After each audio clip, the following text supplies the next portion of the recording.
Hey everyone, welcome to Neighbor Science, the only podcast about political economy and anime. I'm your host, Ryan Salisbury.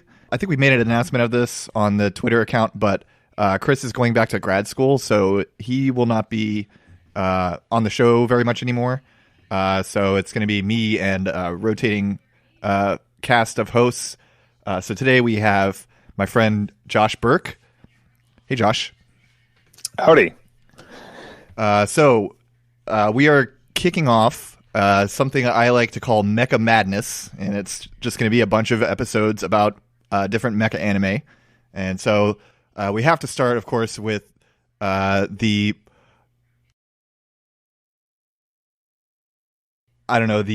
grandfather of modern mecha anime, I would say, Mobile Suit Gundam. Just for an intro to Gundam, if you've somehow never heard of Gundam before, congratulations, first of all. So Gundam was an original anime created by Yoshiyuki Killamal Tomino starting in 1979. So it was inspired by the powered armor from Starship Troopers, the Robert Heinlein novel. Robert Heinlein, right? I think so. Heinlein, I think. Heinlein, okay.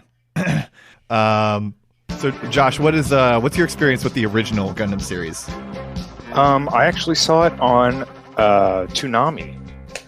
Nice. Back in the day, and it got canceled because of a little thing that people may have heard of called 9/11. Because they... if you've never heard of 9/11, that is when Bush got Saudi Arabia to fly some planes into some towers. Yeah, of course. It was actually scalar howitzers. But yeah, no. I've never heard that one. Oh, dude. Because I was also on Above Top Secret back then, too. So same, but I still... I guess I didn't read the forums enough. Oh, I was all over him, man. Like John Titor was around back then. Like, right. Who has a cameo in Steins Gate. But yeah, I still haven't done an episode on that. I keep trying to watch it, and I'm like, oh man, I'm so confused because I want to like play on my phone while I'm watching it, but you can't really do that. yeah, you got to do the subs, and you got to do the time for the subs. Yeah. Speaking of which, I have the Right Stuff release of the original series, and that's kind of a problem with it because it's subs only. But that's kind of good because the original dub is fucking terrible. Yeah, I was watching... I basically watched, like, a couple episodes from a ton of different series. I didn't get to all of them, but the first couple episodes of the original Mobile Suit Gundam, the dub is very, very bad. It's like... The line I remember was... Oh, what? That kind of thing. Yeah, there was this Zaku pilot. He was like, "The enemy's mobile suit! It started to move and fire back!" Yeah, that was probably Slender or whatever. Yeah. Really bad. But, and also, like, still a classic show. Char's voice in the original dub, or in the original, like, Japanese, is just so fantastic. I don't know if you've heard it, but, like, he just has this amazing kind of smoky voice.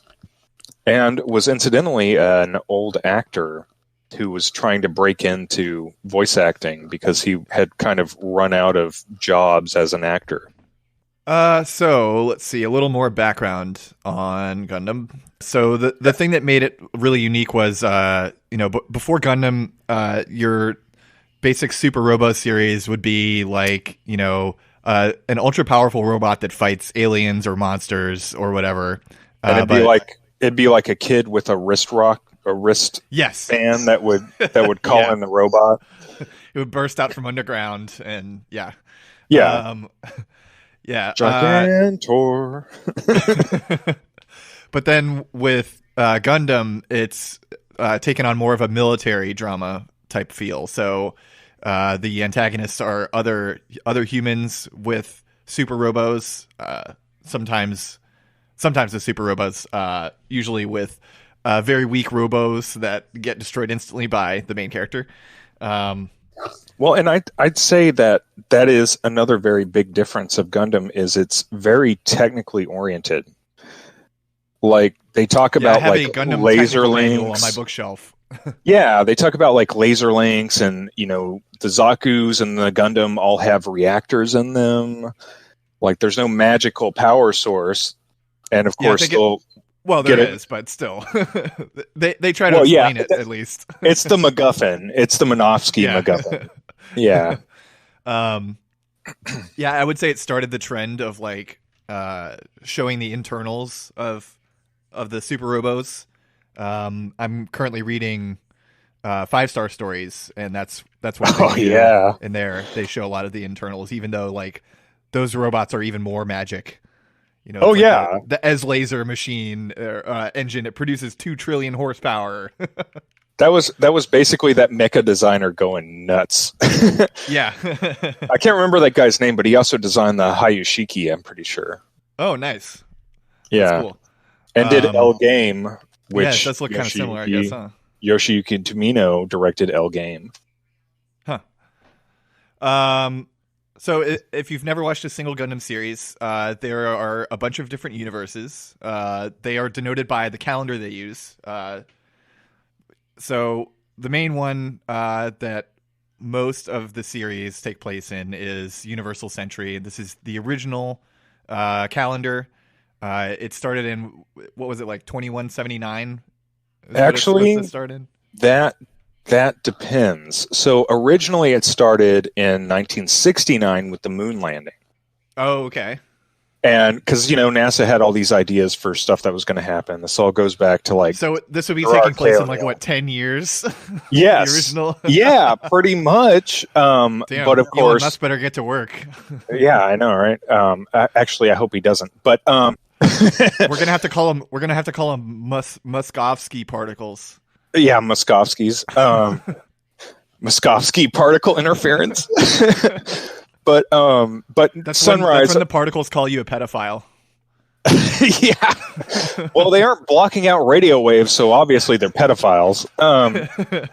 But no, that's a thing where Sunrise kept moving it forward. So I think it does start 100 years from now. So Okay. It is like 121.79, something like that. It's like Star Trek years. So Elon Musk, if you're listening to this, you have a bit of time, so you can relax now. And stop reading fucking Popular Mechanics, man. Like, Yeah, go, and also go you're find some better websites. Yeah. We all That's know not actionable anymore because now we know that you could just say that. Yeah. Pretty cool. We all know about you and Grimes and your child sex ring, okay? So in the Universal Century, the main story is, Earthlings spread out into space. They establish space colonies at Lagrange points called sides. They're like clusters of colonies called sides. Yeah. And humans have been living out there, and a bunch of them, a bunch of these space noids, the people living out in space colonies, decide to get together and become space Nazis and try and separate from the Earth. Well, we'll get into that. Okay. So the group is called Xeon, and they keep returning throughout different series, or they splinter off into other groups.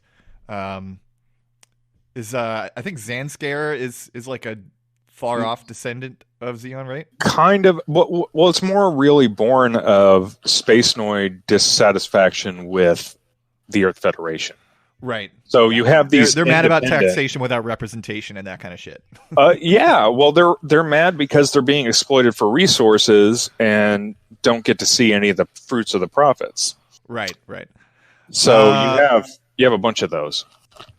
Yeah. So just a couple of the other timelines. There's Correct Century, which is in Turn A Gundam, which is where the world is not depressing, and the giant robot using civilization moved house to the moon. There's After Colony, which is the Gundam Wing universe, probably the one that most people are familiar with. Very similar general story to Universal Century, except the Gundams are a little bit more magic, I would say. And more child soldiers. Yeah. And they're all hot. That also, yeah. Well, okay. Yeah, there's a bunch of different timelines. There's a whole category on the Gundam Wiki if you're interested in looking at those. Well, and So an interesting thing about the timelines is Turn A actually takes place in the UC, the Universal Century Timeline. Like so same universe but different calendar. Yes. Yeah, because and that's one of the things in it. Like if you've watched the whole series, they have like the Forbidden Library where they tie all the series together, and it's like, nice. They all took place over the same time period. Yeah, I watched a few thousands of years. I really liked where it was going. But I wanted to get into a bunch of others. But I am definitely going to go back and watch Turn A, I think. Yeah, because I think Turn A takes place like 3,000 years after Gundam. Something ridiculous like that. Well, since we're already talking about it, we can just start with Turn A. So it's basically like a big steampunk action adventure. A lot of the other... Okay, well, before we get into that, can I say rip Sid Mead? Sid Mead did the designs for Blade Runner. He did... Oh, right, him, yes. Yeah, he did a lot of futuristic designs, and he also did the mecha designs for Turn A. Yeah. Yeah, that's one unique thing about the series. It kind of makes it look like very different from the other Gundam series because they had this other mecha designer who came from, the Western style. Well, and I like that because you have that kind of Western futurism mixed with steampunk and like biplanes and shit. Like it's great. Okay. God, I don't know. I don't want to spoil it for you, but like, well, usually the way we do things on this show is we just spoil everything. Okay. Well, at one mainly point, because we tend to talk about like older stuff. Yeah. But also, like, I don't think like knowing what happens ruins a good piece of media. Well, I feel that way too. Good to watch either way. Yeah. I feel that way too because it's like you hear about something and you want to know how that happened. Right. So, like, for instance, at one point, a bunch of the Earth people who are all steampunky and from like Texas, apparently, which I'm from Texas, so I can relate. Get drunk and try to float home to Earth in whiskey barrels. Nice. That does sound pretty Texan to me. Yeah, I mean, I'd try it. So, yeah. So one of the things about Tomino is he was pretty consistently depressed. So a lot of his shows are very dark. So Turn A Gundam was like his attempt to make one that wasn't like grimdark and depressing and all that stuff. So it's a big steampunk action adventure, and it's basically about space Israelis trying to colonize space Palestine. If you never got into Gundam because of its like super robo or military drama or grim elements, I think this is a good series for you because it's like more like a Star Wars like action adventure type thing than like the rest of the Gundam series is, I would say. Yeah, you even have the boy from the farm landing on Earth and being like, I'm going to take over everything now. Well, no, actually he doesn't. I like Lauren. He's a very gentle guy. But yeah, no, that's one of the weird things is like, so space Israelis, I don't know if I'd say that. So which are the space Israelis? The moon people or the Earth moon race? People? Yeah. Well, okay, yeah, I can kind of say it. Yeah, because they come down and they try to take over everything. Yeah, and they build a border fence. And they even have kind of a Zionist outlook that we are owed this land. Yes, exactly. They're like, oh, well, our people were here thousands of years ago. And it's like, well, you're not here now, are you? And the local Texans That's why we're having this issue. And the local Texans are like, here, have some biplanes.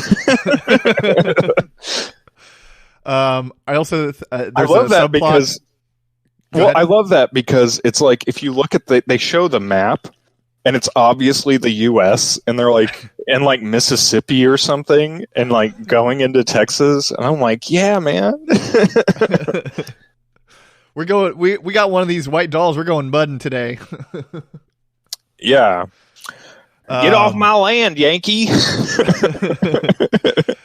There's also a subplot that I think fans of our show will appreciate, which is that Lauren, the main character, becomes known to the moon race as Laura, and swaps gender for the role. And so Lauren trains to be a girl and wears a dress to a ball and dances around and has his hair done up all nice. And it's very pleasant. It's a nice little plot line. So at one point in Double Zeta, they try to go to this colony called Shangri-La. Mm-hmm. And the main guy running it wants all the women for himself, like he has a harem. And so all the main guys dress as women. and they all talk about how ugly Judo is, who is the main character as a woman, and how cute Lino is. And so Judo gets upset with Lino because they think he's cuter as a woman. So I Tomino's done that part. I haven't gotten to that part yet, but I'm guessing since it's the same director, it's not too much different in tone. But like one of the reasons I liked this thing in Turn A was like the joke wasn't like haha Lauren is in a dress, that's gay. It was like haha Lauren's cute. Yeah, yeah, like they think that he's a girl, so he's just gonna be a girl. Yeah. Well, and that's how Tomino does things. He actually has like maybe the first trans representation in media, mm-hmm. which is in Zeta. Camille, which is a boy's name, his father is in love with a woman and cheating on his mom, who is actually a trans woman. Oh, wow. Yeah, and this is in like 1983. I totally missed that part of Zeta. I haven't watched it since I was probably 21, so like 9 years ago. So you're my that's age, not something I would have noticed. Well, they expand on it in the background that she's actually a trans woman, and that's kind of interesting. Like, I don't think it's a big deal, but it's like it kind of is because it's 1984 and there's like trans representation in there. So yeah, I didn't get too far into Turn A, so I've only seen a little bit of it. But I also really liked the scene where the border fence put up by the moon race. There was conflict between the Earthlings, like they were united before, and then they put the fence up, and then suddenly they're like arguing through the fence over whose fault the scarcity created by the moon race was. Yeah, because it's like. Well, you allied with the moon race. We were all allied before. Yeah.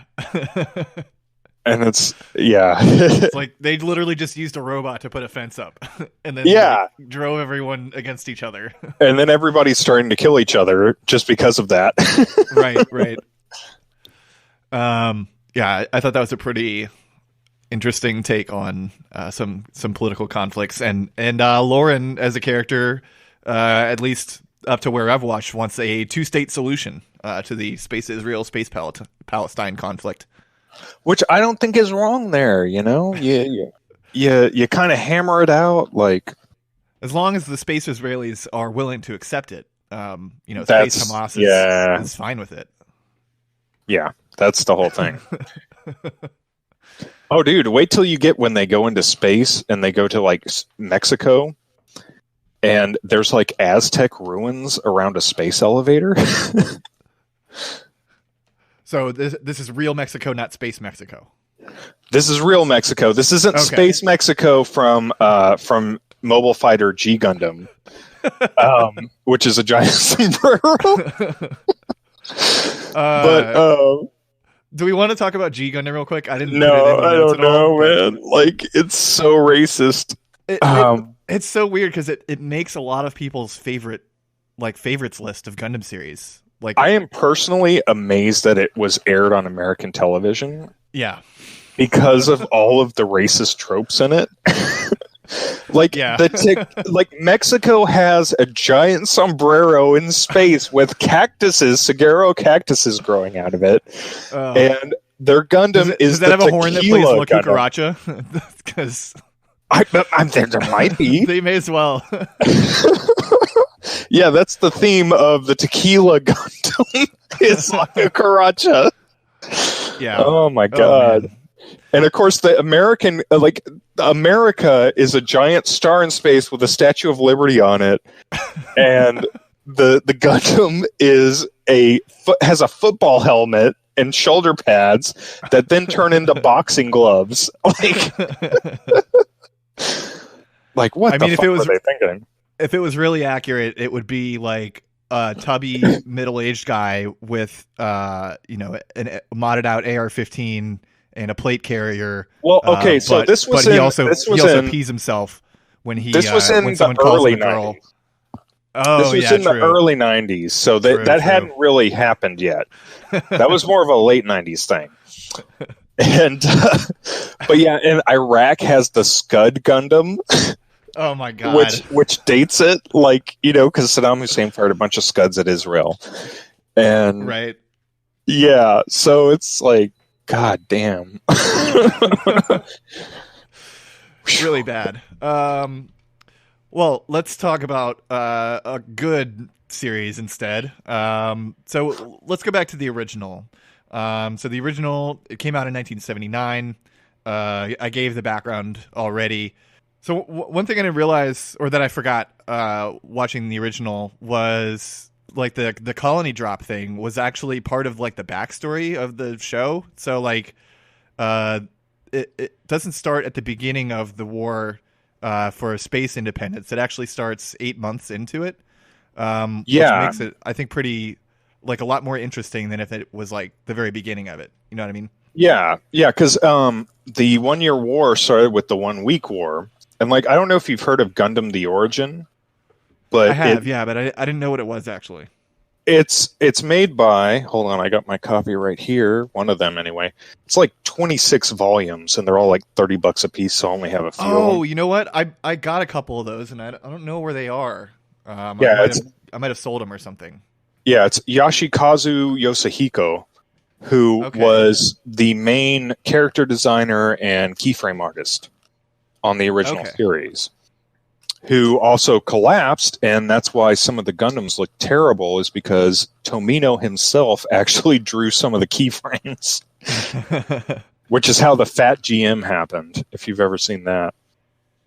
I haven't seen that, but I'm sure that if I search it right now, I will be able to find it.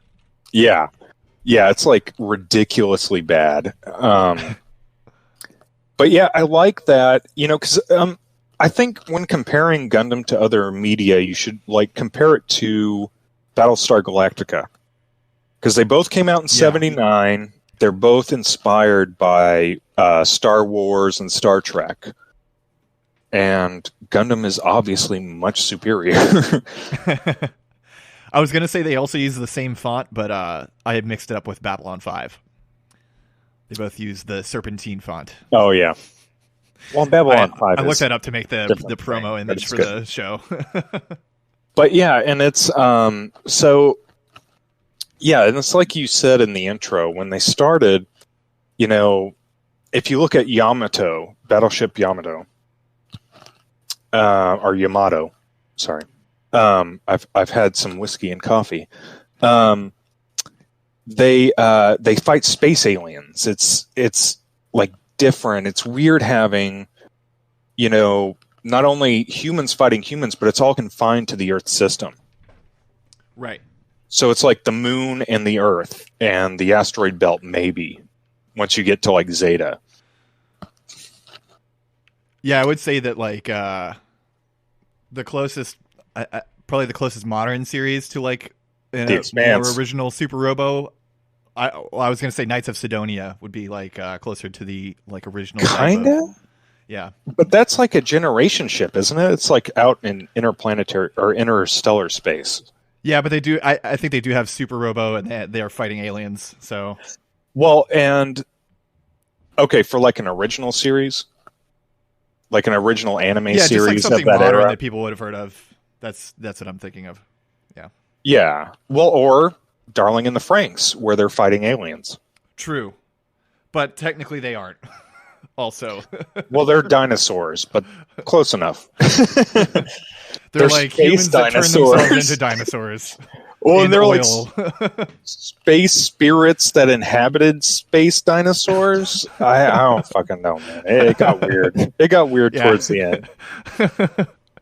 Had kind of a Anyway. Gynax feel in that way. Yeah.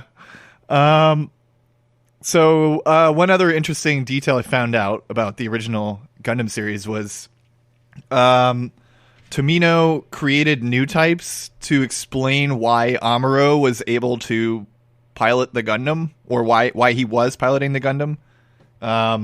According to something I read. I don't know. I didn't write it down. Well, and that's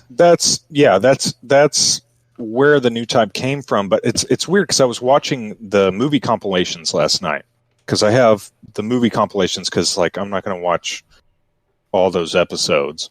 Right. Yeah. And the movie compilations are kind of distilled. So you don't have a lot of the goofy shit like the what was that one mole armor that has like a heart and arrow through it on its shoulder, which is fucking goofy as shit. You don't have the G-Bull, which was something the toy company came up with. Terrible. Yeah, just horrible. And they actually do have him like working on computers and saying that he's known as like a mecha and computer guy, and that he's Yeah, that's something I noticed in the first or second episode. Before Amuro gets in the Gundam, he's like looking through the manual, and he says it has a learning computer. Well, which, and the I weird don't thing remember that is ever coming up again. Well, actually, the manual does come up again in the movie. I don't know if it does in the TV show when he's doing the re-entry. And he pulls out the fact that it has a learning computer, because I feel like for the rest of the series they like kind of just explain anything that they can do is like, oh, they're a new type, they're really good at piloting Gundams. Well, they do actually bring that up, I'm pretty sure, with Tim Ray at the end. In the third movie, Tim Ray, Amuro's father, is like, oh, here's a part that will make the Gundam even better, and it'll increase the computer capacity or something like that. Oh, I do remember that. Yeah. Yeah. And it's actually just a junk part from Azaku or something, and it's like, it's these trash dad, your brain's all rotted from getting sucked out into space. Sorry I didn't save you. It does make it weird though, like the fact that they created like psychics, like psychic Ubermensch, to explain Amuro being the pilot of the Gundam, but also his dad made it and it has a learning computer, so they could have done something like, oh, his father made it so only he could use it, or like, oh, he's a kid, so he's like a whiz with computers. Well, they kind of did that where, like, I mean, if in the original like first scene, Amuro's looking through a microscope at a computer chip and is working on it. And it's like, oh, well, hold on. I know the air raid sirens are going off and we're all about to die, but let me finish this computer real quick. Yep. And in the origin, he hacks his dad's computer and looks at all of the information of the Gundam. So that explains why he knows how to use it. And of course, the origin's kind of like a retcon, but Yeah, I totally forgot about that. I used to buy those in Books A Million. I would go to play Yu-Gi-Oh! Oh, God. They had like a Yu-Gi-Oh! Club thing there, and I would read or buy the Mobile Suit Gundam manga. Yeah. Well, yeah, and these are all like hardcover and like just ridiculous. Oh, maybe I'm thinking of a different series then. It was a 0079 manga, and it was by someone else, but it wasn't hardcover, I don't think. Well, there are a lot of those. Like, I mean, there's like a current one that's 0083. There's just tons of them. I was actually going to bring one up once we start talking about the actual politics, called The Assassination of Giran Zabi. Because Giran is... yeah. Mm-hmm. Giran is the space Nazi. Yeah. And they actually have that scene in like towards the end of the series where Giran is talking to his dad, and his dad is like, "You sound a lot like Hitler," and he's like, let me show you what a disciple of Hitler can do. And it's like, it's kind of bad, bro. That is not a good look, friend. So I have a couple of others that I want to touch on before we get into the politics part. So let's see. Gundam Victory I have on here. It was made in 1993, supposedly during the worst depression Tomino ever went through. So it's like the most depressing series. And he hates it and says, don't buy these DVDs because you should not watch them.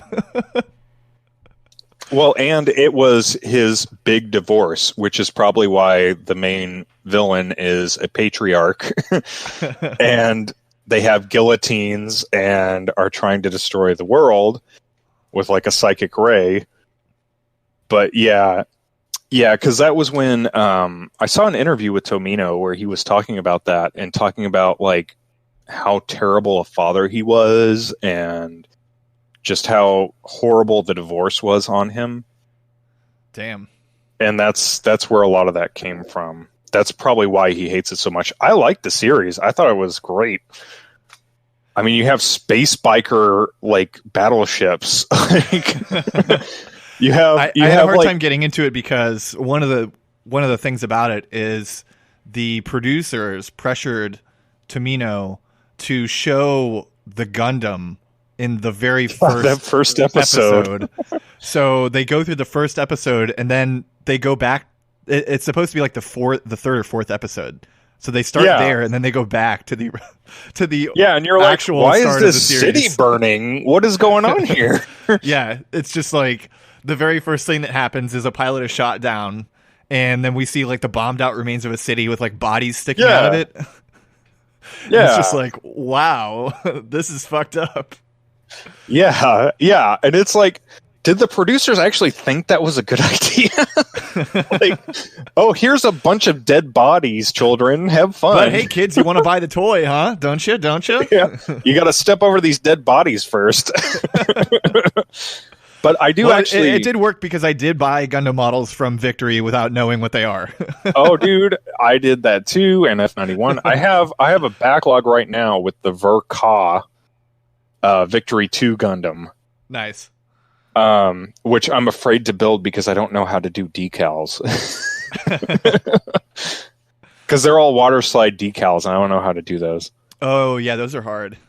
Yeah, and there's like 50,000 of them because it's a version Ka, like Hajime Katoki, who was the mecha designer for Victory and like a ton of stuff.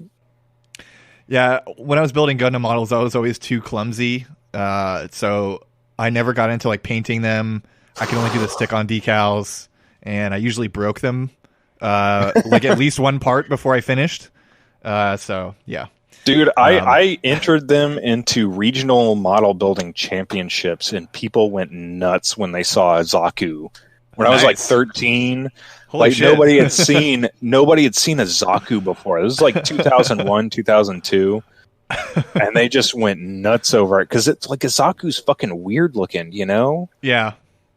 But it's cool looking also. So it's like, what the fuck is this thing? I still have a model that I haven't built. It's the only robot model that I have anymore, but of LED Mirage from 5-Star Stories. Dude, yeah. And dude, I wanted those. Fucking sweet. I wanted those so much when I was a kid because I'd see them on HLJ, Hoppy Link Japan. Oh yeah. And just be like, oh, those look so cool, but they're like $80. Yeah, I think I got that one because it was actually affordable. I really wanted the Yacht Mirage, which is like it's like a 3-foot tall model with like, oh yeah, basically like can't stand on its own because it looks really badass. Okay, yeah, we'll get to the insanity of the models when we talk about Unicorn. Okay, because of the 144th Psycho or Neo Zeon. But talking about models, though, I actually have a scar on my thumb that has 4 stitch holes in it from building a Hygog from 0080 because I was stripping the nubs off with a with an X-Acto knife, and it skipped and went right into my thumb. God damn. Almost hit the artery, almost severed my tendon. But I built the Hygog, so it was worth it. I used to have that model as well, but I put it over the fireplace in the last house I lived in, and a bunch of drunk people broke it. So it was a good model, man. It looks cool as shit. Especially like awesome. if you put one of the missiles on. Yeah, looks awesome. Yeah, the arm missiles. Yes. So since we're talking about that, 0080 is another one I really wanted to touch on. This is actually my favorite series out of the ones that I've finished. And I would say if you've never watched any Gundam, this would be a good one to start with. It's a 6-episode OVA, so it only takes like 3 hours to watch. It follows Al Izaruha, who's an 11-year-old boy who thinks mobile suits are really cool and wants to get involved with them. And war is cool, man. Yes. And he meets Bernie Wiseman, Bernie Sanders, a low-ranking Zaku pilot for Zeon. Actually, Bernie, played by David Hayter, a.k.a. Solid Snake, a.k.a. the guy who wrote the first X-Men movie. Oh, nice. I didn't realize that. Yeah, that's him.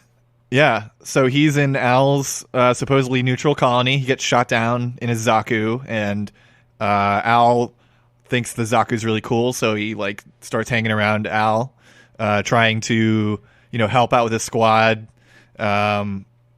He takes like recon photos for them and finds out there's actually a Gundam in the colony, and so the rest of the story is basically Bernie's squad trying to destroy the Gundam. And it takes place in like the last couple weeks of the 1 year war.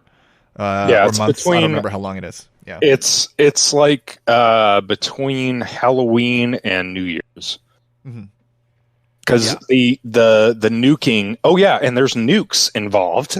Yes, and there's a great scene where like Alfred is at like an arcade and has found out that they're going to nuke the colony, and has like a vision of the colony being nuked, and there's like a little kid that catches on fire, and like it's very grimdark, and I love grimdark. So yeah, it's like really more heavily focused on character development, I would say, than a lot of other Gundams. There's, the opening scene of the series is like cool robot fights, and it's really good.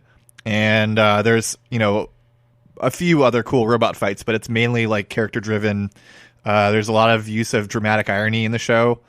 One of the main themes is like how pointless a lot of stuff in war is, because we find out like the colony is going to get nuked, and then so Bernie, as the last member of his squadron, goes to destroy the Gundam, which is as he piloted launches by his his operation, love interest.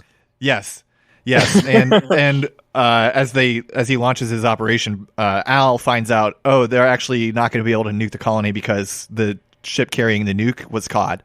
So the battle is completely pointless.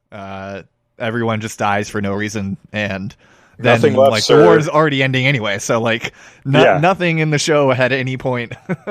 And, nothing left, sir, but a pile of hamburger. That's the Bernie me. Yes. Well, and you like Bernie. Bernie's a cool dude. Like he's just a nice guy.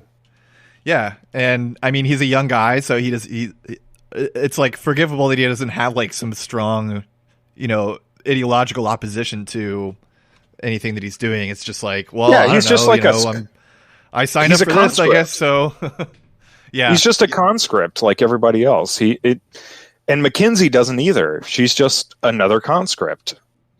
Yep. Yeah. So, because it focuses on civilian instead of like cool robot pilot with superpowers. It's a lot more human than a lot of the other series. It focuses on very human problems instead of like stuff on a grander scale, like human evolution to like the new space type. Ubermensch and and that kind of stuff. And I would highly recommend it. I can't talk about it too much because again, it's only 6 episodes, and I don't want to just tell you the whole thing. But yeah, if you're gonna start on Gundam, I would recommend that one, or let's see, I guess maybe the original. Would you say? I'd say Thunderbolt. Okay, Thunderbolt. Yeah, the first episode of that is really gripping. Oh, the whole show, man. I got it on Blu-ray. It is so fucking awesome. Yeah. But what I call 0080, so I'm a big Warhammer 40K fan, right?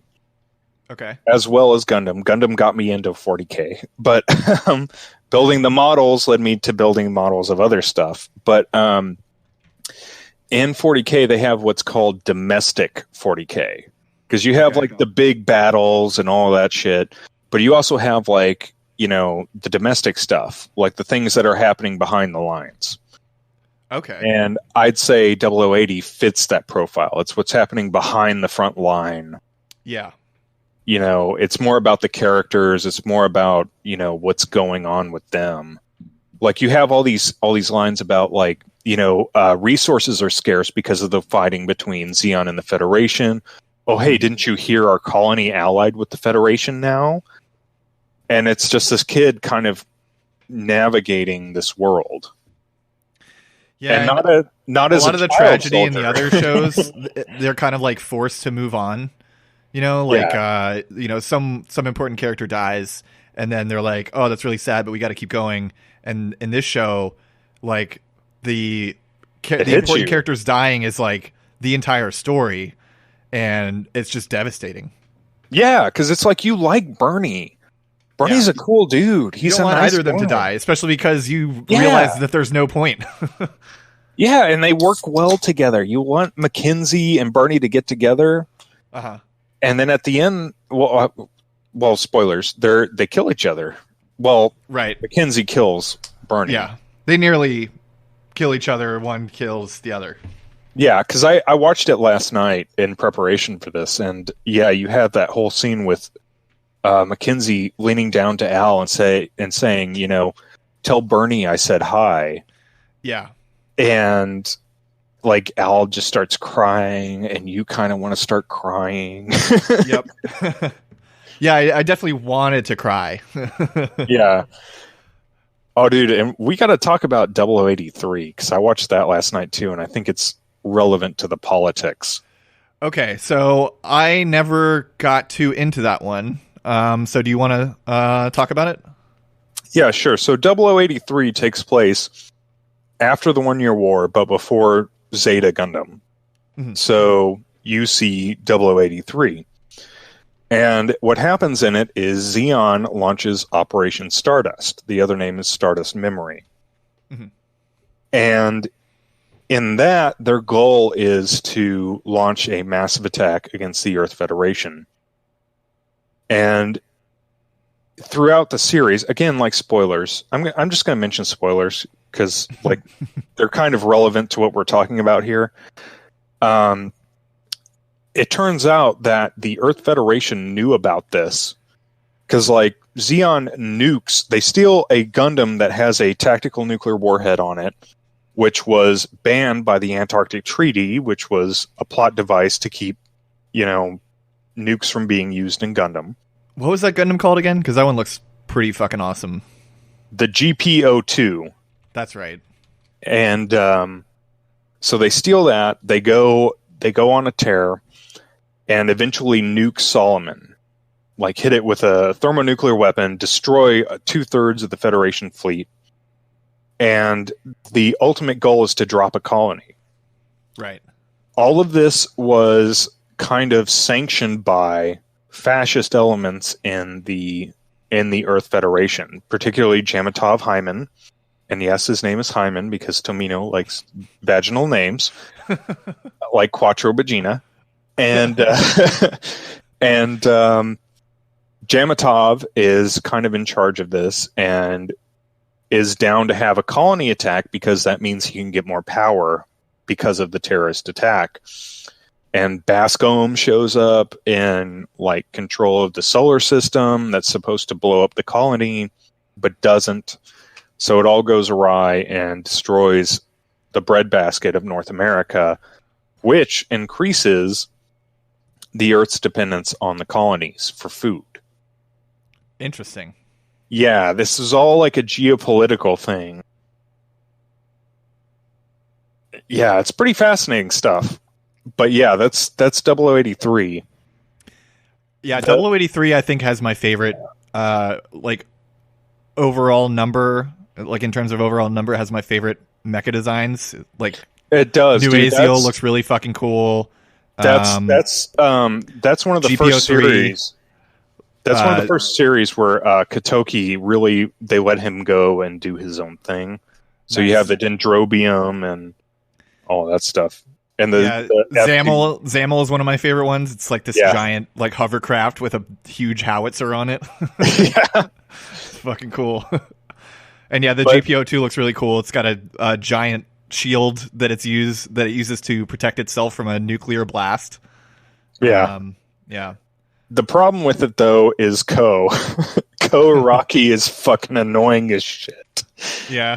He's just like with the other main protagonists, most of them are teenagers, so it makes sense that they're a little whiny and emo. But like Ko is like fucking 20 and is just like running away from shit. Like there's this scene on like Luna or whatever where he starts to drink a drink and then throws her drink down and runs away. Like the fuck are you doing, dude? Let's see. So I also have Unicorn on here, which is a UC series, but I don't think Tomino has anything to do with it. Does he?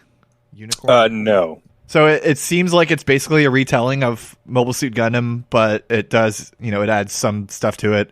Not really, no. Like, I mean, it's got similar plot points, but it's more like it's definitely post Double Zeta and post Charge Counterattack. I actually liked it because I was worried. I just mean like the basic plot points I think are very similar to Mobile Suit Gundam. Yeah, like the kid falls in the Gundam, right? It's like how episode 7 is like a redo of episode 4, essentially, kind of thing. That's what I'm thinking. Kind of, yeah. But like one thing that I also think is really interesting is the episodes are an hour each, so it kind of has more of a cinematic feel. It has a lot more world building too. Yeah. Like one of the things I was worried about with it when I first watched it like 10 years ago was they had all these characters introduced that are like, these high school characters. And I was like, oh God, they're going to do like, the typical anime of this era. They're going to have like a bunch of side characters and like do it as a high school thing. And nope, they all get vaporized within like 30 minutes. And I'm like, yep, that's Gundam.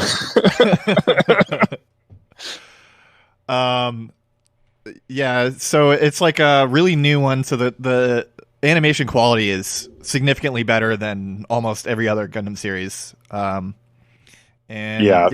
it's really really thrilling, I would say. Like it just pulls you along really quickly. It doesn't linger on anything too long, at least the part that I watched. So I think I would recommend that one. If you I'd recommend it too. It's on Hulu. Go check it out. That's how I was watching it. 8th MS Team is also on there, which is a good introduction to the One-Year War and has like a Romeo Juliet thing.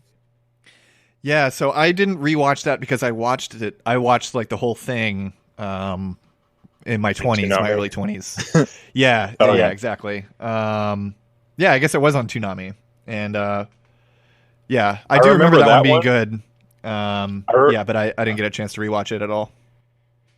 I remember that one because on Toonami, it actually whatever version they put on the air had shit in it, and then they had to pull that episode because they didn't catch that part of the dub or something. It was like, whoops. Yeah, whoops. That's funny. Oh God! I just had. Didn't you say you? But I just had. Didn't you say you had something to talk about with Unicorn though? Did I? Or maybe it was with Thunderbolt. Unicorn, I don't remember. Unicorn gets more into kind of the politics of the Gundam world. Okay, so we can segue into the politics then. Yeah, because like the whole MacGuffin of the series is a plaque from the original colony that got blown up by terrorists that says that after a certain point, space noids will get independence if new types show up. Uh-huh. Which is also kind of weird because that was Zeom Daikun's thing like 20 years later from when that colony was built. So I don't know. But they did get the classic Stanford Taurus right. Like the original NASA design for a Stanford Taurus. Do you know what a Stanford Taurus is? I've heard of it, but is it a shape of like space station that's supposed to be Space a garage colony, point? yeah. Okay. Yeah. The Gerard K. O'Neill is the guy who designed all of this stuff. Uh-huh. So like the original Gundam like cylinders are O'Neill Island 3s. Okay. O'Neill Island 1s and 2s would be like Moon from Double Zeta. Uh-huh. And the Stanford Taurus is what would be the original, what did they call that? Lovelace? Okay. Laplace. Oh, Laplace. Yeah. That original colony is a Stanford Taurus. Okay. And like even has the mirrors, like one on top, one on bottom that are tilted that bring light down into it. Oh, one thing I will also mention about Gundam Unicorn is the names of the characters are even funnier than normal Gundam characters. Banagher Lynx. Characters, Banagher Lynx. There's a guy named Norm Basilicock, and the main villain his name is Full Frontal. Full Frontal. Oh, I remember watching that and just being like, "Oh God, did they not? Excuse me? Did they not consult anybody before they made this?" Like, like full frontal assault. Yeah, that's what everyone's going to be thinking. Full frontal noodle. Full frontal LARPer, really, because he's LARPing as Char Aznable. Though I do have a Sinaju up here. But no, and Mineva shows up, which I thought was cool. I recognized her immediately. I think it's Marita Cruz, who I knew immediately was a Plea 2 clone. And if you don't know what a Plea 2 clone is, in Double Zeta, they had a character called El Pio Poli or something like that. Yep. That they cloned and made child soldiers out of the clones to pilot Kubeles. And so she was a child soldier at one point. Because that's Gundam, folks. Yep. So, segueing into the politics part, let's start with, like, how do we read Gundam? So I have a couple of different readings that I have on here. I started a poll that didn't get too many responses. But I think there's a couple of different ways that you could read the politics of Gundam. So I'm going to start with the basic reading, the fascist reading, which is the world of Gundam has a world government and a literal Übermensch that mostly take the side of space Nazis. Almost all of the characters are soldiers. The space Nazis aren't criticized for their ideology so much as their actions. But they are portrayed as kind of persecuted minorities despite being supposedly genetically superior. And like according to Unicorn, the original Space Noids were poor people resettled into space by the Federation. Although I have heard that the writer for that show is to quote the person who told me this, an imperialist psycho. So that might be just a detail that he added. I'll let you finish these readings, but that's like, I got some things to say about that. So another reading we could do is the communist reading. So the world of Gundam has a fully automated luxury gay space communist society. Society has liberated human potential so much that people have started to evolve into like a literal greater being. Not all new types join the space Nazis, and in fact, the heroes of the communist society are often new types. The space Nazis consistently start wars of conquest and attempt to do or commit massive attacks on millions or billions of people. Killing millions or billions of people. Then I have a couple contrarian readings because we just have to have those. So contrarian reading number 1, the Fetties are the fascists, actually. Zeon just appears to be space Nazis, mostly because of aesthetics, but also because many of them believe in new types. This is akin to communists still holding the fascist beliefs of the society they were brought up in, and it doesn't actually reflect on the actual Zeon ideology.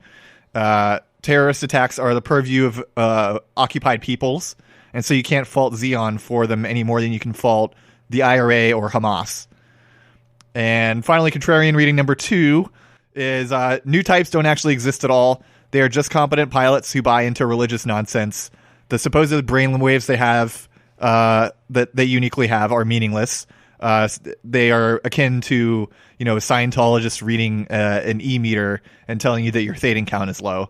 Or that, you took a 23andMe and you have Anglo-Norse haplogroups, which means you're a real genetic white person. So those are the readings that I have. Okay. Josh, what do you think about Gundam? How should we read Gundam? Technically, all of those things are true at the same time, but they're also all wrong. So the thing is, Zeon started out, like, if you watch the origin and you look at the original setting notes or you read the original novel, Zeon Daikun is a liberatory figure. He is representing the oppressed spacenoids. What happens is the monarch, his close friends, fucking kill him and install themselves as a monarchy. And so you have this kind of mixture going on where there are fascist tendencies, but it's also very liberatory. So this is more of a Stalin-Lenin situation. Yes, exactly. Well, I'd say Stalin Trotsky. Okay. Because in the original, in the origin, he's portrayed as a Marxist revolutionary, but there isn't really Marxist tendency. His main focus is what are called Kantolism and Erism. Mm-hmm. And Kantolism is the idea that mankind should move into space and that we'll evolve into a better being if we move into space. And Erism is that the Earth is sacred and mankind needs to leave it alone. Those are the two main ideologies that kind of govern Zeon. And so you have all of this shit going on. And also the Federation turns very hard fascist. The Federation is portrayed in the original series as a bunch of aristocratic fucks who, have a shitload of money and rule everything. Mm-hmm. And just forced all the poor people into space, so there's only rich people left, kind of. And, in the original series, if you remember Isolina, if you ever got to that point, her father is actually the president of the United States. Oh, shit. Because the Earth Federation is basically the UN, on steroids. So all those countries kind of still exist, all that oppression still exists, but it's all rich people, so who cares? It's all rich people in control. So they don't really care about the poor people because they forced most of them off into space. Gotcha. Whereas Zeon also has that problem. That's why I'd recommend, because in the TV shows, you get more of a feel for the Earth Federation government and its slide into fascism and continuing slide into fascism and another slide into fascism is the assassination of Garen Zabi, because it focuses on the Republic of Zeon, which existed underneath the Duchy of Zeon. So you had a Republican government underneath the monarchy that represented all the sides and was very focused on people power. But was also kind of thwarted by the aristocracy and the major companies involved, which are like the Zionic Corporation, Anaheim Electronics, and like that's another thing that doesn't really get focused on is the part that corporations play in Gundam. I noticed that we were watching Char's Counterattack right before we started recording, and I noticed they made a bunch of critiques of corporations that are fairly easy to overlook if you're not listening closely. Yeah, where they gave Char the super weapon. yeah, and they were like, "Oh yeah, Anaheim Electronics makes weapons for both the Federation and Zeon." And that's not a conflict of interest? You don't think that's a problem? I don't know. It seems fine to me.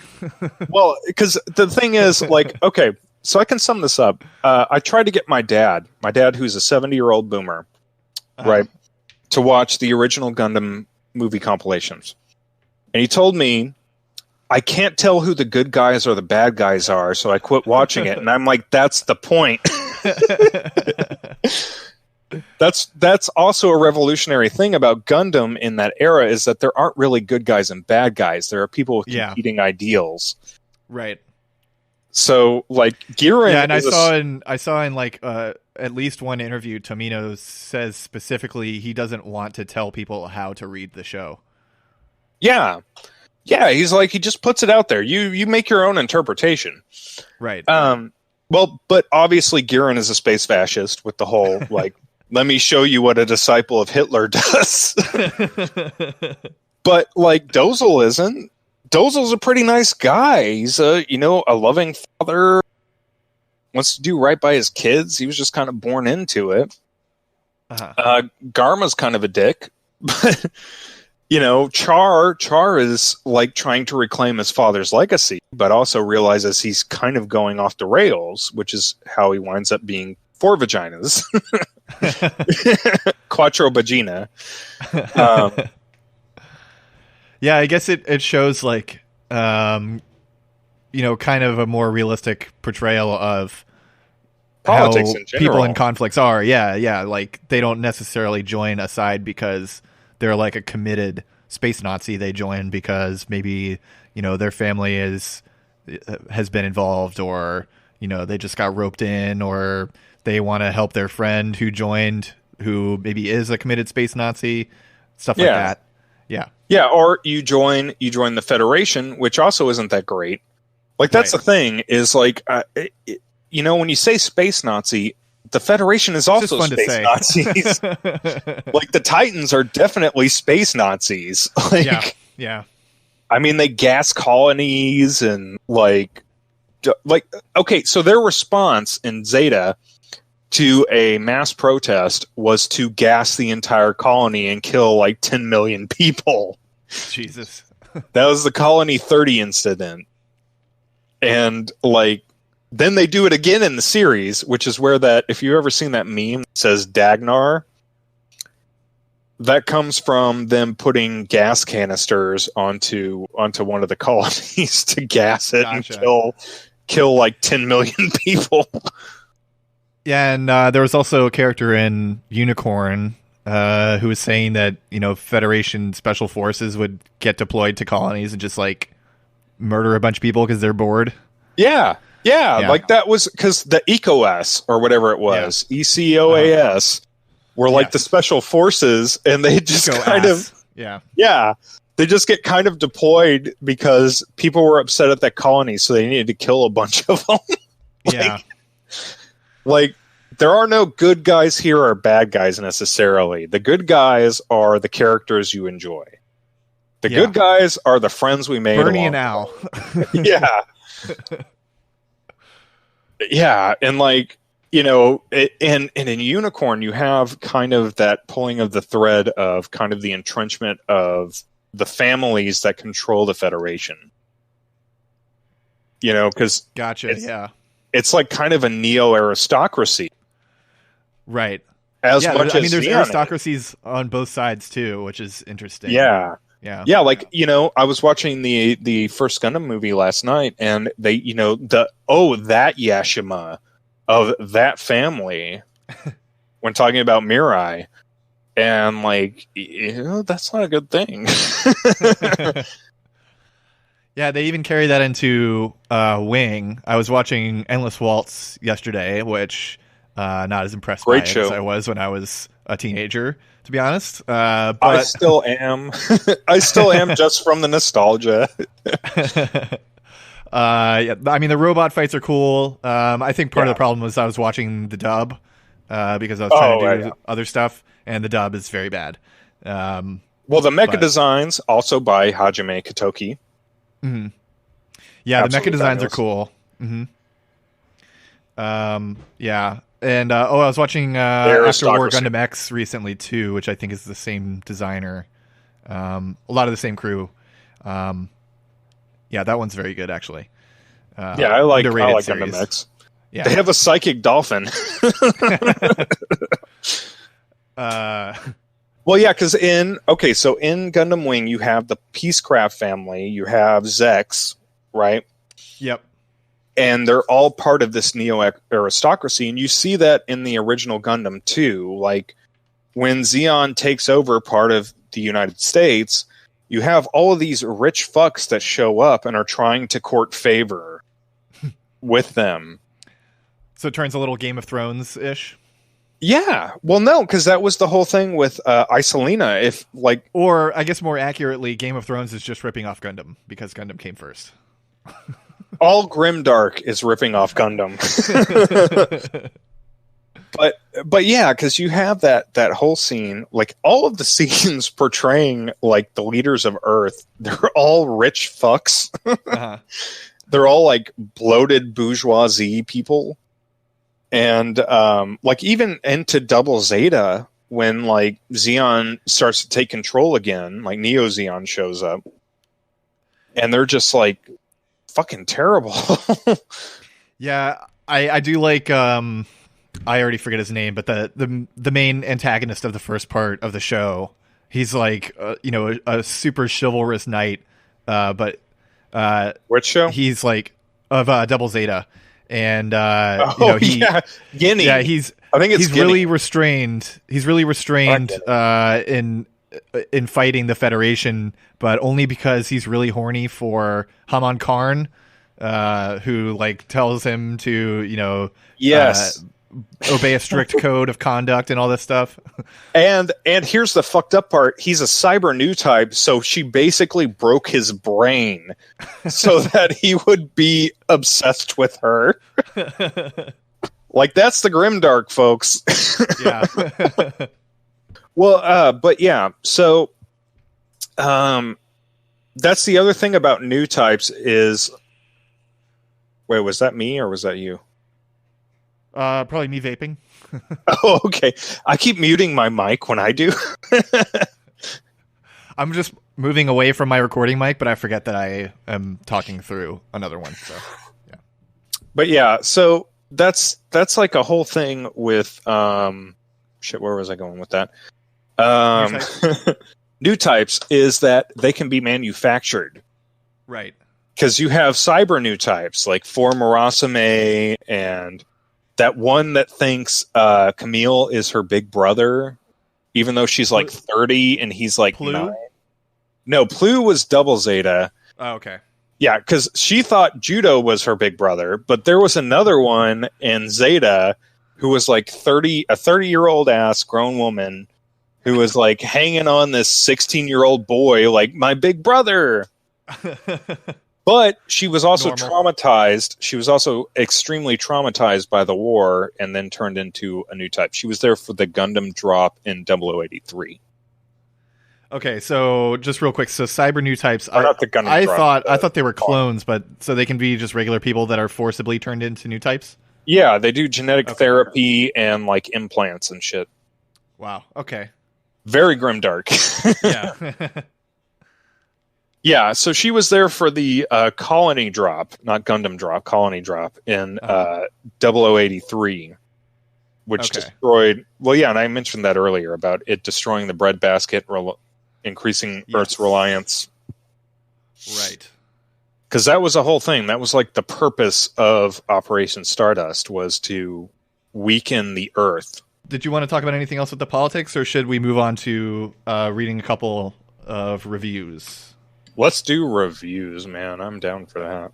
Okay. So I'm just going to clip parts because my anime list reviews are just absurdly long sometimes. Oh, yeah, dude. They'll write like an essay. Yeah. So let's see. I have one here. It is a bad review of Gundam Double Zeta, and it is by Code Blaze Fate. Interesting name. Oh boy. Let's see. So Code Blaze Fate rates it a 2. It starts when people think of the phrase worst Gundam anime, there are usually a few choices to stick out in the fans' minds, including the likes of Gundam Seed Destiny, which apparently is very bad. Yeah, and as of now, Twilight Axis. That's one I haven't even heard of. Okay, Twilight Axis is a series of like 3-minute shorts, and there's like 6 of them. So like the whole series, like it's based on a novel that was apparently really good, but it's like, you know, they're like 3 minutes a piece, and there's 5 of them, so it's like, meh. I don't know why they did that, but yeah, they're just very, very mad. So among such lists, you might sometimes see Gundam Double Zeta thrown around, and it's very understandable as to both why one would give it such a label and also as to why one would defend it as something that becomes good over time. Regardless, most fans who see it tend to agree that the first 20 episodes or so of Double Zeta are terrible, hindering what they consider an otherwise fine enough installment. So, I mean, I watched the first 6 or 7 episodes, and I thought it was fun. They were doing a comedy thing, so it was like nice. Yeah. Well, no, because I like Judo in those episodes because he's like a fun guy. Yeah. He's not a grim, whiny teenager like the rest of them. Yeah. He's got a real personality. It's nice. And this I like it. This guy's basically saying, well, after you think Lena dies, then it's okay. Because there's a bait and switch where you think his sister dies. Uh-huh. And she shows up at the end with Sayla from the original series. Yeah. Which is funny because like that actress would not come back for Zeta, which is why they came up with Beltachika. Interesting. So they had to create a Sayla stand-in because in the original novel, like Amuro and Sayla got together. Okay. That was like a whole thing. There was a pube locket involved. Like because Amuro's artistic. So Kai Shiden and the other guys were like, oh, well, you know, you got to get a lock of her hair, and if she really loves you, she'll give you a lock of her pube hair. And so Amuro goes off and gets a lock of pube hair from Sayla. Wow. That's in the novel, man. Okay. So I'm just going to skip ahead a little bit. So they basically say like, oh yeah, I went on a tangent. It starts really bad, but then it gets good when it's just grim dark robot fights. So and child clones. So he has this sectioned out. So that was the prologue. He has a prologue for his review. Jesus Christ. His or her, I guess. I don't know if it's a she. There. But I'm guessing. Yeah, I'm guessing it's a guy. Gender neutral language. There. Yeah. So their first section is part 1: brutal downgrades of old characters and what Double Zeta does to Zeta. It's easy for some to look at the show and say the second half makes the show decent, though the first half is bad. And that only really works if the first half isn't insanely horrific and the second half is really, really good.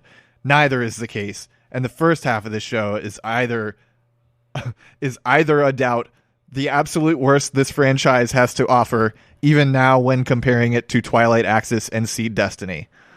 The thing is, at least those don't go out of their way to piss all over their predecessors. fuck you.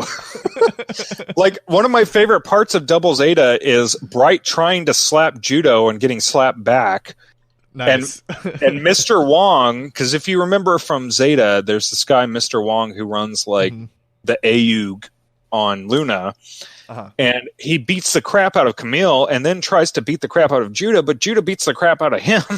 Nice. And I was like, yeah, buddy. Like, stand up for yourself, bro.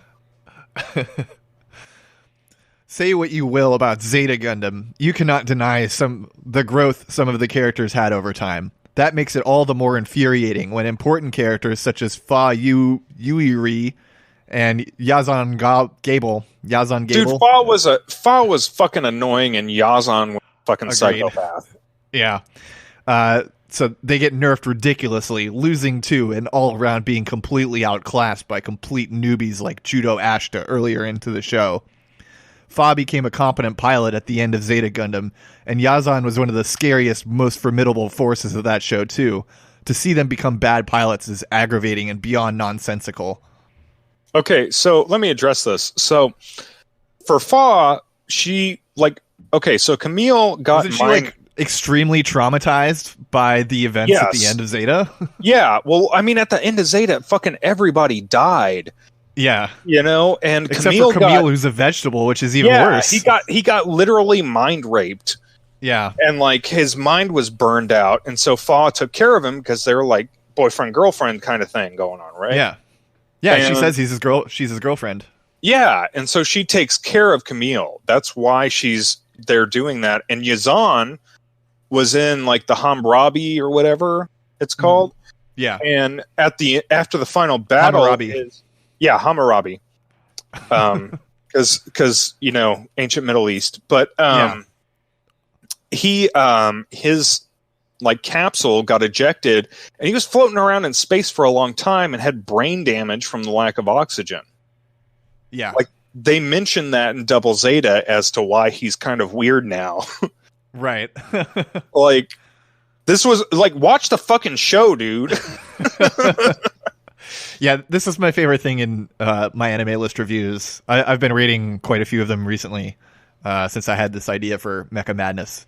And this is a very common thing, is someone complaining about something that's just like literally explained for you in the show. Yeah. Like, all you have to do is listen to what they're telling you, and then it explains away your problem.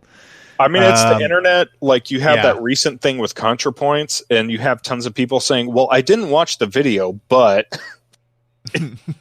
even though I'm not going to comment on that because I did not watch the video. I did. So. It was great. Anyway. Okay, so let's see. Hell, the very second episode starts off with a middle finger as well. Note that I said second episode, since episode 1 is a weird recap of 0079 and Zeta, with Char Aznable doing some mobile suit quiz for some reason. Okay, I know what this is. This guy pirated it. Yes. And got the preview episode and thought that was the first episode. Yep, that's literally what I did yesterday. But I realized it wasn't. It wasn't an actual first episode. Yeah, I did that 10 years ago, but I knew immediately that it wasn't the first episode and skipped it instead of watching the whole fucking thing like an idiot. Yeah. So he continues. It has apparently been 2 weeks since the end of Zeta and the beginning of Double Zeta, if what I was told was correct. Knowing that, how is Yazan still alive?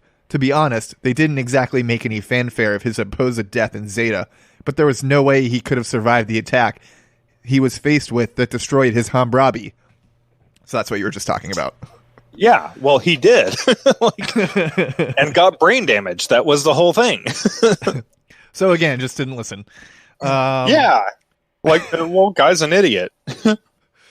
So he has a bunch more stuff where he complains about how the characters became downgraded. They nerfed the characters. Let's see. Part 2 is they nerfed the space rapist. Because he literally, like, I think at one point says that, like, you know, like, get ready for rape or something like that, or I'm going to rape you, when he's, like, trying to destroy a suit in Zeta. Wow. Like, this is not a good guy. Like, Yeah. it's kind of good that he's nerfed. He's a literal space fascist and insane. All right, so part 2. Irritability of the humor, stupidity, and cast of the first 24 episodes. I thought he said 22 before. I thought 22 were bad. Now it's 24. I thought he said 20. Yeah, he can't decide. All right. Maybe he was stuck, in space for too long, and so he has brain damage from the lack of oxygen. Excluding the admittedly odd recap first episode, the series starts off ... not half bad, actually. Episode 2 is a decent enough episode, minus the bullshit I mentioned earlier. The humor that would characterize the rest of this anime was controlled and not horribly in our face just yet, especially when there was major consequence involved. Killing off even one of the minor Zeta characters, parentheses Saigusa, so early was risky though. We meet the new guys, and there is one hilarious reaction joke regarding Captain Bright connecting the dots about judo. Episode 3 doesn't start off half bad either, especially since the humor was still pretty funny. Then something happened. Mashimare appeared. Then we get the bad attempts of humor that dwarf the series, repetitive as hell humor on top for that, and the fact that it becomes basically a Saturday morning cartoon. This is Universal Century Gundam. I get that Tomino wanted to make sure this installment at least started lighter than the constantly heavy and unhappy Zeta, but it's like they went to the other extreme. What do you think about that, Josh? Guy's a fucking moron. Like, Saigusa? Really? You're going to get pissed off about the central core character of Saigusa, who was just a random guy on the bridge? My god, what a fucking moron. See, this is what gives weebs a bad name. Yeah, I really think he just wants constant giant robot fights. But you came to the wrong fucking series, because Gundam isn't just about giant robot fights, it's about the characters. Yeah. Okay. So this is the part that really pissed me off. Okay. I'm buckling up. I'm buckling in my seatbelt. So now he's getting into the cast. So he says the new cast is absolutely abysmal, and this will take quite a while to get through. The OD cast, I don't know what that's supposed to be. The OG cast got fucked, and these new guys are among the worst new casts in the franchise. Let's start to the top for this first half only with Judo Ashta. He starts out completely insufferable. Imagine Camille Badan, but unjustifiable and more than willing to attack even those who aren't being assholes or otherwise very harsh to him. Parentheses, even resorting to attacking Fa when she slaps him for being a cunt to his sister in episode 6. Oh my god! Worse than Camille, who was like a whiny, fuck the whole time? He and his friends are total shitbags to each other, though around the time he stupidly gets Lena kidnapped by Glemmy and soon after meeting Play, he actually becomes remotely tolerable and responsible. So, he's mad that, a character is, not a nice person and that they grow later into, a better person? Well, and also, he's mad that he's upset his sister got kidnapped by a fucking space fascist with brain damage. What the fuck? Oh, my God. Oh, and that is just... okay, so whoever wrote this has a lot of problems they need to work through. Predictably, they also did not like Darling in the Franxx. Well, duh. Oh my god, they're talking about sex. I don't know what sex is, so I'm upset that there aren't enough robot fights. I don't know how much more of this I want to read. Go through it, man. I'm seriously not even halfway through this, and I've skipped 8 paragraphs. Let's do it and deconstruct this fucking shit, because this needs to be countered. All right, so continuing the part about the cast. Still, the damage is insane. Too much to be easily rectified. The damage. The damage of him not being a nice person. The damage of Judo being a street tough that's kind of relatable. Instead of an insanely autistic teenager. So Judo is atypical autistic, which I can relate to more because I am as well. Versus just straight up autistic, like, Camille. Let's see. Bicha and Mondo start off as just the worst. They're cowardly, traitorous sellouts willing to actually kill Judo over some cash. And they're just supposed to be seen as troublemaker friends and not complete and utter scum. Dude, fuck you. Mondo is great. Like, he had a redemption arc, especially after Moon Moon. Because he got with one of the princesses from Moon. I still get the feeling that this guy would watch, like, The Sopranos and be like, this is a show about cool guys doing business. Yeah. Well, they're obviously legitimate businessmen. He'd watch True Detective and be upset, like, that they're upset that there's a serial killer. Sherlock Holmes is an asshole and he never gets any better. This is a terrible character. Wait, was that the actual review? Was Sherlock Holmes? No. I'm just pretending to be him. See, this is the problem: is you can't tell. Oh my god. Okay. Needless to say, I hated them, Bicha and Mondo, the most out of the entire group. Lino is basically this powerless, wimpy character and faint voice of reason, so he's basically just kind of there. Rue is the most tolerable and attractive of the bunch, but is basically the Lancer of the group, full of Lancers. Huh. Lancers? I don't know. Lancer? Lancer. Is he saying she's hot? Because, like, I agree, but, like, what? Yeah. That was a little parenthetical there. And attractive. Oh, okay. Yeah. Well, and she's basically the Lancer of the group, full of Lancers. Weird. Well, she's the adult of the group, which I enjoy. Gotcha. Elle is kind of a bad character who is really just the amalgamation of many of literally every other member of the group's traits, so of course she sucks. Fuck you. I like Elle. Lastly, there's Lena, Judo's little sister, who is basically a damsel in distress and a nag. Of course she sucks, ... Well, I will agree that she did get damseled quite a bit, but, like... I mean, I guess it's fine to have one damsel in distress. Not everyone's a fucking hero. Yeah, well, but also she's Judo's centering character, She keeps him from being an idiot. Yeah. She's like, go back to school, go to school, work your job, do all this. We got to make things work. She's the voice of reason. So continuing, the antagonists don't fare much better. Dude, you have no idea how much is left of this. The Let's write it out, don't man. fare much better, especially in the first half. I don't have to edit this. We start off with Mashimare, who is a complete pathetic tool and cartoon of a character. I mean, that's a cartoon. Yeah.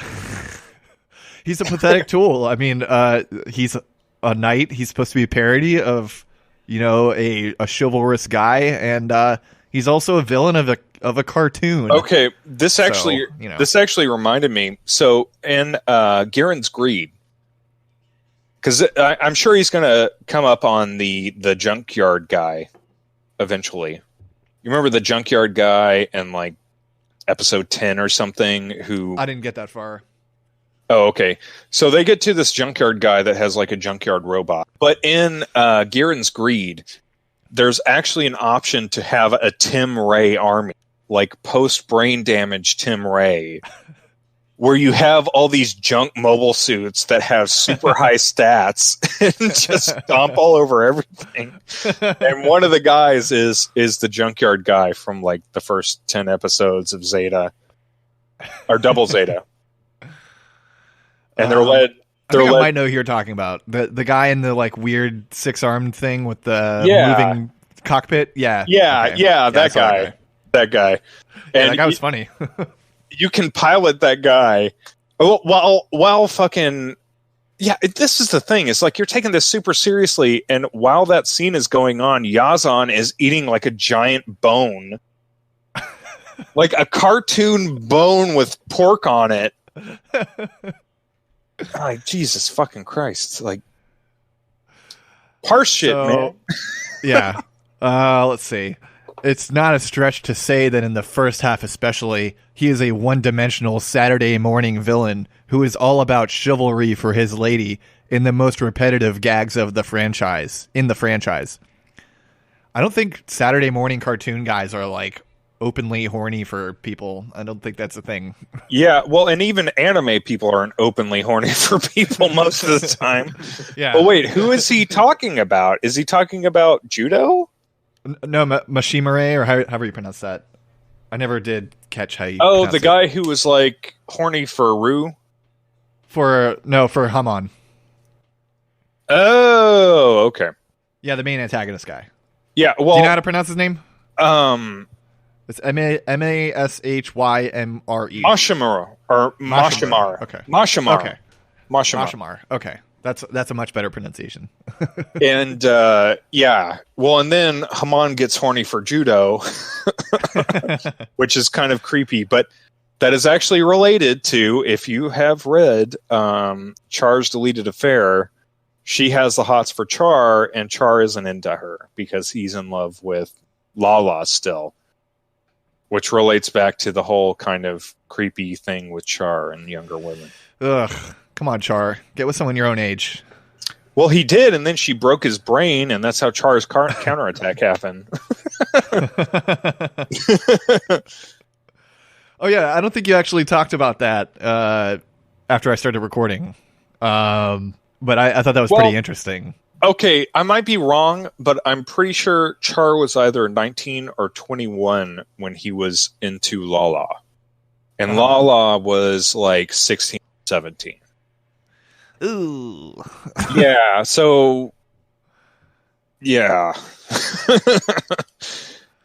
So well, and for me, that's one more tick in the Xeon is Space Nazis column. Well, but they're not libertarians, man. There's a lot of overlap. Yeah. And they do declare independence.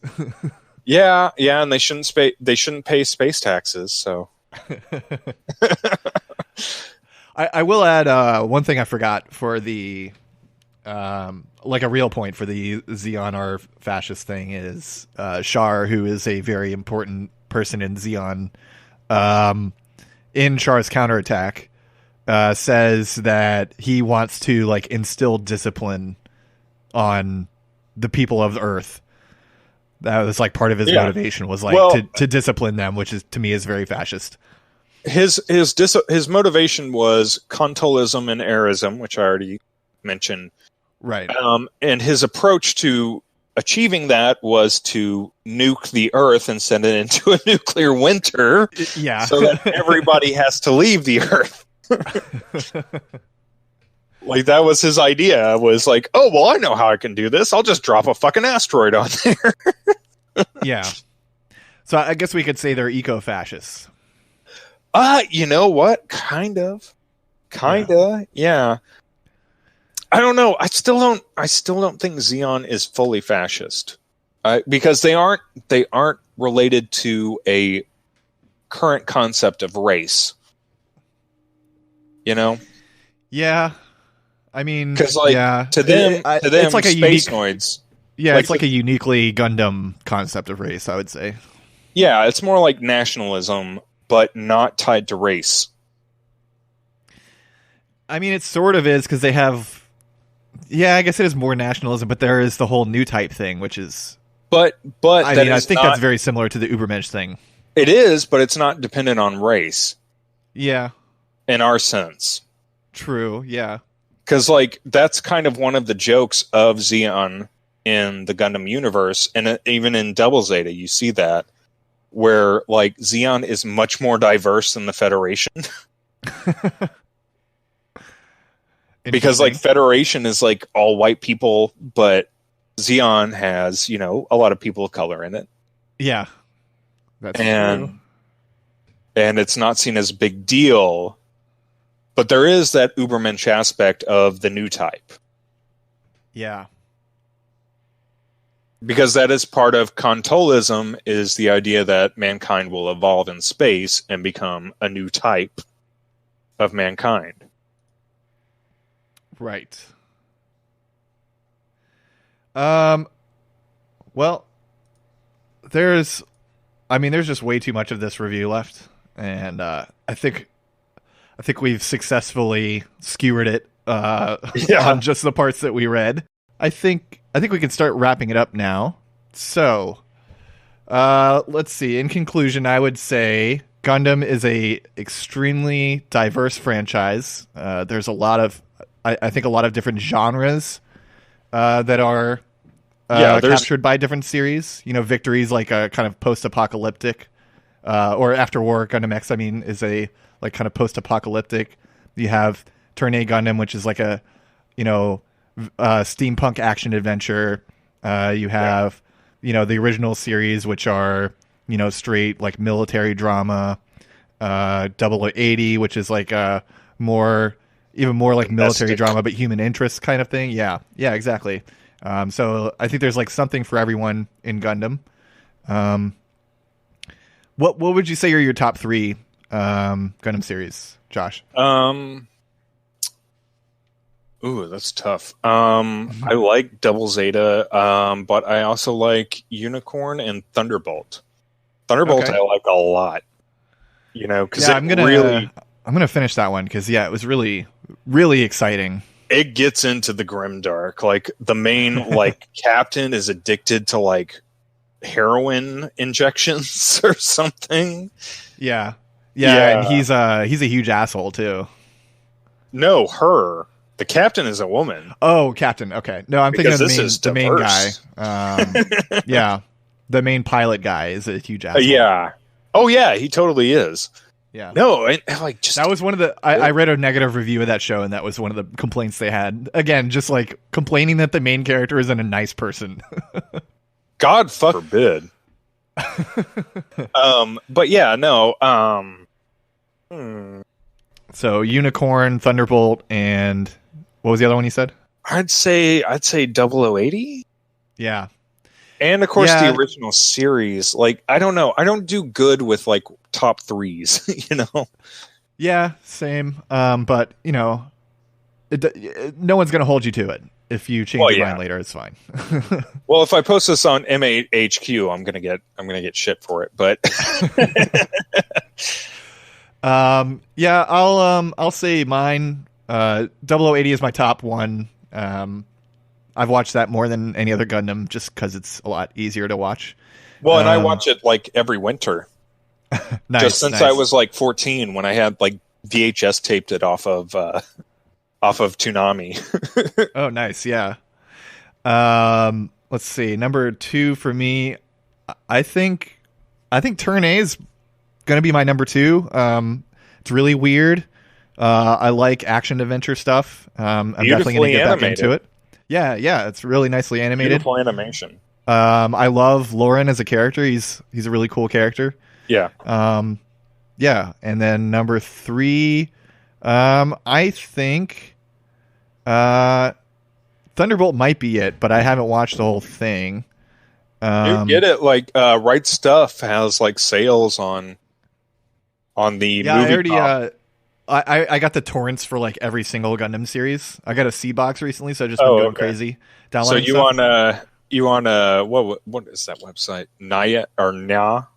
Yeah.